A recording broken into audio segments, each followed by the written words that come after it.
Hello,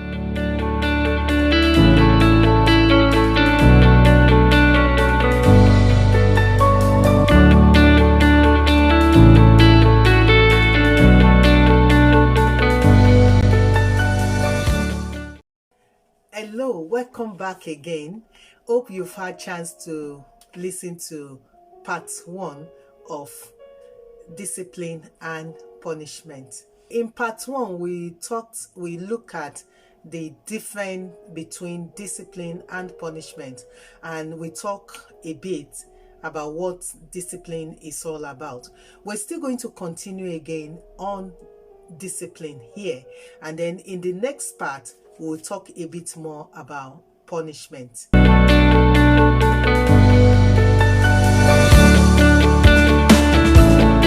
One thing we need to know is that as parents, we have the legal and moral obligation to ensure that we train up our children.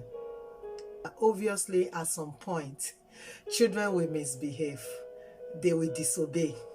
So that's where we come in to apply what we call discipline. And what did we say discipline is all about?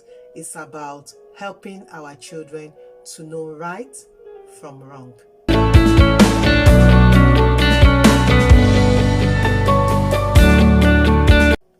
Discipline is a positive method of teaching our children self-control, confidence, and responsibility. Positive discipline is all about teaching our children behavior that is acceptable and behavior that is not acceptable. Remember, we did say in the definition that teaching them, helping them to understand right from wrong. And that's to do with helping our children to understand acceptable behavior and non-acceptable behavior.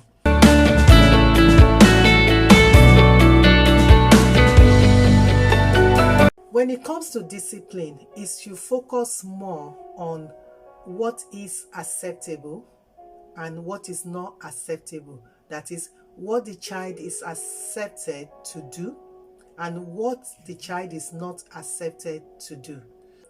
And when it comes to discipline, it's all about us as well as parents modeling the kind of behavior we expect from our children.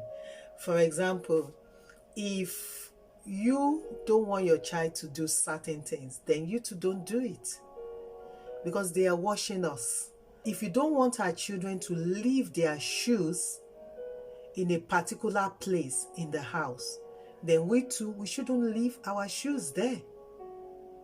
If you don't want our children to just leave their belongings anywhere in the house, then we shouldn't leave ours anywhere in the house.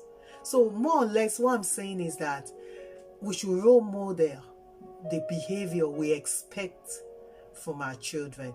A child that is raised in a way that promotes positive discipline will also show independency and respect for others and for themselves.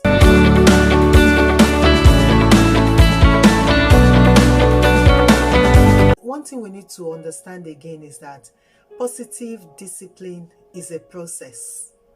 It's not something that just happens overnight. It's especially with younger children. When you talk about discipline with under 5s, it's a process.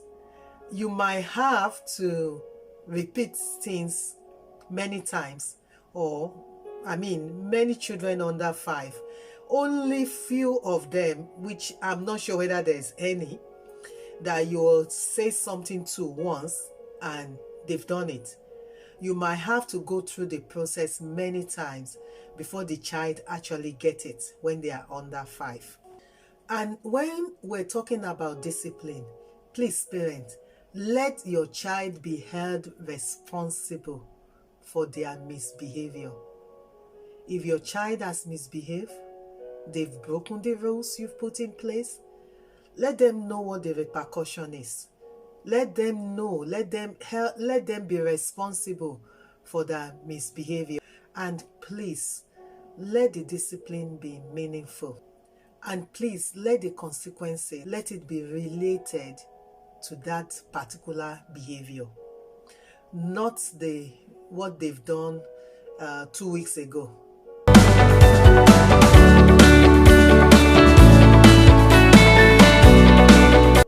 As soon as your child misbehave, there and there, bring in the correction.